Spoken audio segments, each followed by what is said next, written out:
প্রিয় শিক্ষার্থী, তুমি কি গণিতে সেরা হতে চাও? তাহলে চলো তুমি গণিতের বেসিকগুলো জেনে নাও। এখন আমি তোমাদের জন্য 5টি টপিকস নিয়ে এসেছি গণিতের বেসিক। তাহলে হচ্ছে যে প্রথমটা হচ্ছে যে পদ, দ্বিতীয়টা হচ্ছে চিহ্ন, তৃতীয়টা হচ্ছে যোগ বিয়োগ, চতুর্থটা হচ্ছে সহগ, পঞ্চমটা হচ্ছে পাওয়ার।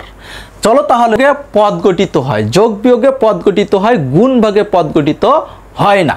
তাহলে হচ্ছে ফার্স্ট টাইম দেখো, তাহলে হচ্ছে 2x + 3y, এটা হচ্ছে যে একটা পদ গঠিত হয়েছে। তাহলে হচ্ছে আমরা প্রথমটা হচ্ছে পদ আলোচনা করতেছি। দেখো তাহলে হচ্ছে যে যোগ বিয়োগে পদ গঠিত হয়, তাহলে এটা একটা পদ, এটা একটা পদ, এর সামনে প্লাস চিহ্ন আছে, তাহলে হচ্ছে এটা একটা পদ, এটা একটা পদ।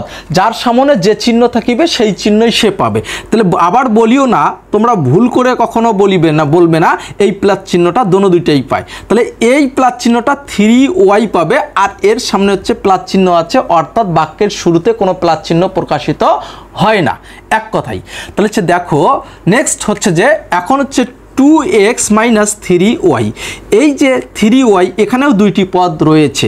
এখন বিষয়টা হচ্ছে 2x একটি, এর সামনে প্লাস চিহ্ন, এটা একটা পদ, আর মাইনাসটা হচ্ছে যে 3y একটি পদ। তাহলে হচ্ছে যে 3yটা পাবে মাইনাস চিহ্ন, তাহলে হচ্ছে দুটি পদ।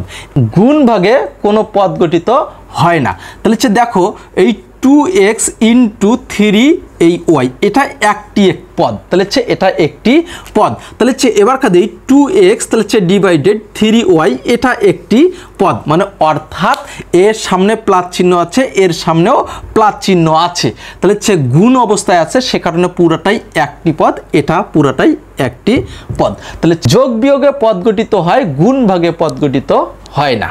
তো ক্লিয়ার? তাহলে পদ সম্পর্কে আমরা ক্লিয়ার হয়ে গেছি। তাহলে হচ্ছে চিহ্ন যার সামনে যে চিহ্ন থাকিবে সেই চিহ্ন সে পাবে। তবুও একটু চিহ্ন কথা আছে, গুণের সময় বা ভাগের সময় 1000 চিহ্নকে এক চিহ্নে রূপান্তর করতে হয়। তো দেখো তোমাদের ছাড় পড়াইছে অবশ্যই, তাহলে হচ্ছে প্লাসে কি হয়, তাহলে হচ্ছে তোমরা অবশ্যই বলেছো প্লাস।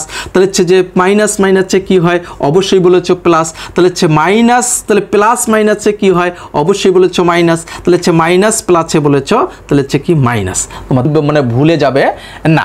তাহলে হচ্ছে কেন এখানে তোমাকে দেখতে হবে কয়টি প্লাস চিহ্ন, হিসাব করতে হবে না। প্লাস চিহ্ন জোড় থাক আর বিজোড় থাক সেটা প্লাসেই থাকবে, কিন্তু প্লাস চিহ্ন জোড় থাক আর বিজোড় থাক তাহলে হচ্ছে প্লাসেই হবে। কিন্তু বিজোড় মানে হচ্ছে মাইনাস চিহ্ন যদি জোড় থাকে তাহলে প্লাস হবে, আর বিজোড় থাকলে মাইনাস হবে।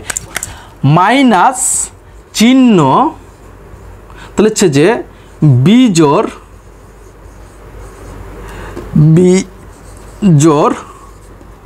হলে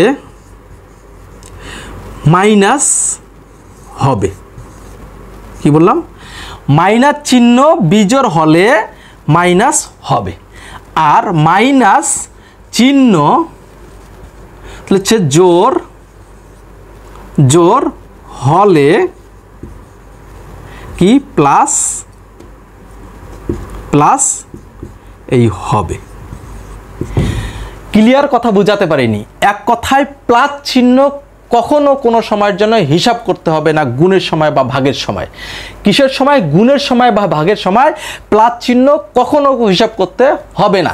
তাহলে হচ্ছে ওটা জোড় থাক আর বিজোড় থাক কোনো প্রবলেমস নেই, কোনো সমস্যা নেই। কিন্তু মাইনাস চিহ্ন যদি জোড় থাকে তাহলে প্লাস হবে, আর বিজোড় থাকলে মাইনাসই হবে। এক কথাই তোমাদের এখন বলি, মুছে দিয়ে দেখাতে চাচ্ছি যে মাইনাসে কি হবে, এখানে কয়টা? দুইটা, তাহলে হচ্ছে চারটা, পাঁচটা, তাহলে মাইনাসই হবে। যদি বলি প্লাস মাইনাসে প্লাসে তাহলে হচ্ছে যে মাইনাসে কি হবে, তাহলে তুমি বলে দিবে মাইনাস হবে। কেন? একটা দুইটা তিনটা মাইনাস আছে, গুণের সময় মাইনাসই হয়ে যাবে। তাহলে হচ্ছে মাইনাস, তাহলে প্লাস মাইনাস প্লাস, তাহলে হচ্ছে কি হবে, তাহলে হচ্ছে যে আরও একটা মাইনাস দেয়, তাহলে হচ্ছে কি হবে, প্লাস হবে। কেমন করে? একটা দুইটা তিনটা চারটা মাইনাস আছে, তাহলে গুণের সময় এই প্লাস হয়ে যাবে। তাহলে হচ্ছে যদি তোমাকে বলি minus minus minus minus minus minus plus minus minus minus প্লাসে মাইনাসে কি হবে? তুমি তো গুনতেই পারোনি, তুমি তো কয়টি বলেছি, তুমি তো থিংস করতে পারোনি, তুমি জানো না কয়টি বলেছি। তখন স্যারকে কি প্রশ্ন করবে? তাহলে বলবে স্যার কয়টি মাইনাস বলেছেন আর কয়টি প্লাস বলেছেন। প্লাসটা তোমার শোনার দরকার নেই, শুধু মাইনাস কয়টায় বলেছে। স্যার যদি বলে আমি হচ্ছে তোমাকে 100টা মাইনাস বলেছি, তাহলে সে কী হবে? এক কথা ওর অ্যান্সার হবে প্লাস। এক যদি বলে 99টা বলেছি, তাহলে ওর অ্যান্সার হবে মাইনাস। এক কথায় বিজোড় হলে মাইনাস আর জোর হলে প্লাস হয়ে যাবে। ক্লিয়ার? হাজার চিহ্নকে এক চিহ্নে রূপান্তর করতে পারবে। ক্লিয়ার? আচ্ছা, ওকে। তাহলে হচ্ছে যে এখন নেক্সট আমরা কি শিখব? যোগ বিয়োগ শিখব। তাহলে হচ্ছে যে আমরা চিহ্ন সম্পর্কে এখন ক্লিয়ার হলাম। তাহলে হচ্ছে নেক্সট আমরা তৃতীয় টপিকস হচ্ছে আমাদের যোগ বিয়োগ বলতে হচ্ছে যে এই এক্স যোগ এক্স যোগ এক্স। তাহলে হচ্ছে যে এখানে হচ্ছে যে যোগের সময় বা বিয়োগের সময় একই জিনিস হলে সেটা সহগ হয়। কি হয়? সহগ হয়। তাহলে হচ্ছে একটা এক্স হচ্ছে টোটাল করলে 3টা এক্স, তাহলে হচ্ছে 3x। এই সামনের সংখ্যাটার নাম হচ্ছে সহগ, মানে 3 সহগ হচ্ছে এক্স আর এক্সের সহগ হচ্ছে 3। তাহলে হচ্ছে যোগ বিয়োগের সময় সহগ হবে। তাহলে হচ্ছে এবার আসি যোগ বিয়োগের সময় কি হবে? সহগ হবে। সেটা পাওয়ার একই হতে হবে। এক কথা হচ্ছে পাওয়ার জিনিসটা একই দেখতে হতে হবে, মানে সংখ্যা সামনে ভিন্ন থাকলেও কোনো সমস্যা নেই। যেমন দেখাচ্ছি 2x প্লাস 3x, এর পাওয়ার হচ্ছে 1 আর এর পাওয়ার হচ্ছে 1, মানে 1 পাওয়ারটা প্লাস 1 পাওয়ারটা প্রকাশিত হয় না। এটা টোটাল করলে এখানে 3টা x আছে, এখানে 2টা x, অর্থাৎ 5 এই x। যদি বলি এই 2x square plus 3x to the power 4, এখন দেখো তো পাওয়ার ভিন্ন হয়েছে, অর্থাৎ এটা টোটাল করা যাবে না। এক কথায় পাওয়ার ভিন্ন হয়ে গেছে, এটা মোট করা যাবে না।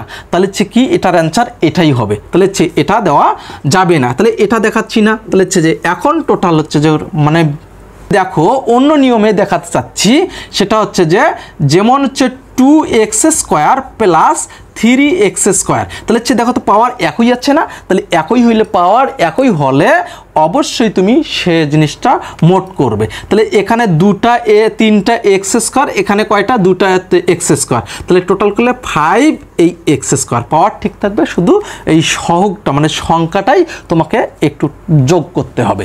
তাহলে হচ্ছে যে আলাদা পাওয়ার থাকলে আমাদের যোগ করা যাবে না। তাহলে হচ্ছে দেখো এখন একই পাওয়ার থাকিলে অবশ্যই একই চিহ্ন যদি আলাদা হয়ে যায় বা হচ্ছে যে পাওয়ার আলাদা হয়ে যায়, তখন বাদ দেওয়া যাবে না।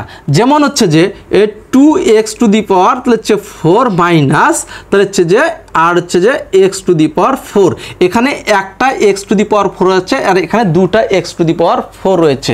তখন তোমাকে বাদ দিতে হবে 2টা x এর, এটা প্লাস চিহ্ন, এটা মাইনাস চিহ্ন। এক কথায় তোমাদের বারবার বলি যে প্লাস চিহ্নটা হচ্ছে যে তোমার আর মাইনাস চিহ্নটা হচ্ছে তোমার বন্ধুর কাছ থেকে ধার নেওয়া বা তুমি যে কারো কাছ থেকে ধার নেও। তাহলে তোমার কাছে আছে 2টা x টু দি পাওয়ার 4, তখন তুমি একটা ধার নিয়েছিলে, কর্জ নিয়েছিলে, সেটা বাদ দিতে হবে। 2টা x টু দি পাওয়ার 4 এর থেকে একটা x টু দি পাওয়ার 4 বাদ দিলে তোমার আসবে x টু দি পাওয়ার 4। এখন দেখো তুমি যদি এভাবেই করতে চাও x, তাহলে হচ্ছে যে 2x মাইনাস x, এখন 2টা x এর থেকে একটা x বাদ দেবো, তাহলে থাকে একটা x, তাহলে পাওয়ার একই হতে হবে। তুমি যদি এখন অন্যভাবে করো x টু দি পাওয়ার তাহলে হচ্ছে যে 4 minus 3x to the x কিউ, তাহলে হচ্ছে তখন বাদ দেওয়া যাবে না, কেন? আলাদা পাওয়ার হয়ে গেছে, সেক্ষেত্রে বাদ দেওয়া যাবে না। তাহলে যোগ আলাদা পাওয়ার হলেও যোগ করা যাবে না, এক কথায় একই পাওয়ার থাকতে হবে। এখন আসো তাহলে হচ্ছে যোগ বিয়োগ চলে গেল। দ্বিতীয় আলোচনা, চতুর্থ নম্বর আলোচনা হচ্ছে সহগ। তাহলে হচ্ছে যে সহগ, তাহলে হচ্ছে যোগ বিয়োগ হয়ে গেল, তাহলে সহগ। তাহলে হচ্ছে যে এই একই জিনিস হলে তাহলে হচ্ছে সহগ হবে। তাহলে হচ্ছে যে একই জিনিস হলে এই x, তাহলে হচ্ছে এখান থেকে একটা x টোটাল করলে কয়টা হবে? তাহলে হচ্ছে যে এখন হচ্ছে 3 এই x, এই যে সামনে এই যোগ বা বিয়োগের সময় তোমার সামনে সহগ ব্যবহার হবে। তাহলে x এর সহগ হচ্ছে 3, তুমি ফির আবার পাওয়ার দিবে না। তাহলে হচ্ছে এভাবেই x প্লাস তাহলে হচ্ছে x ইকুয়াল এই x কিউ দিতে পারবে না, কেন? এটা যোগের সময় সহগ হবে, আর গুণের সময় পাওয়ার হবে। তোমাকে যদি দেখাই এই x গুণন x একই জিনিস মানে হচ্ছে আলাদা হলেও যোগ করা যাবে, তাহলে এই একটা এক্স একটা এক্স একটা এক্স, তিনটা এক্স আছে, একটা এক্স নিব, শুধু পাওয়ার 3 দিব, যতটা গুণ অবস্থায় আছে ততটা পাওয়ার তুলে দিব। তাহলে গুণের সময় কি হবে, তাহলে হচ্ছে গুণের সময় পাওয়ার হবে, এইটার নাম হচ্ছে পাওয়ার, পাওয়ার বা ঘাত। তাহলে হচ্ছে যোগ বিয়োগের সময় সহগ হবে আর গুণের সময় পাওয়ার হবে। তাহলে minus x square minus x square minus x square, একই পাওয়ার আছে, তাহলে কি হবে, তাহলে মাইনাস পাওয়ার চিহ্ন ঠিক থাকবে, শুধু সহজে এখান থেকে এই একটা এক্স স্কোয়ার একটা এক্স স্কোয়ার একটা এক্স স্কোয়ার টোটাল করলে 3 এই এক্স স্কোয়ার, অর্থাৎ সামনে হবে, সহগটা হচ্ছে সামনে হবে।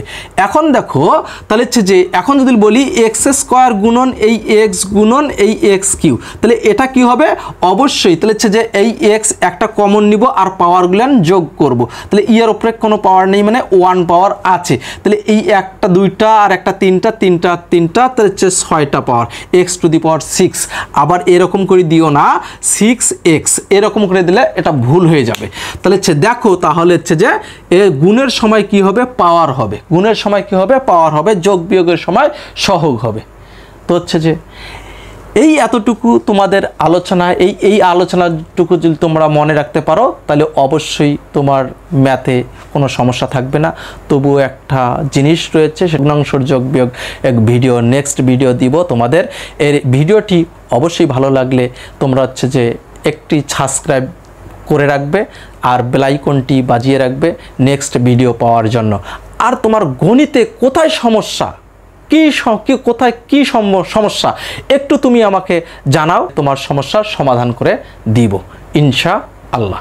ভালো থাকো, সুস্থ থাকো, আল্লাহ হাফিজ।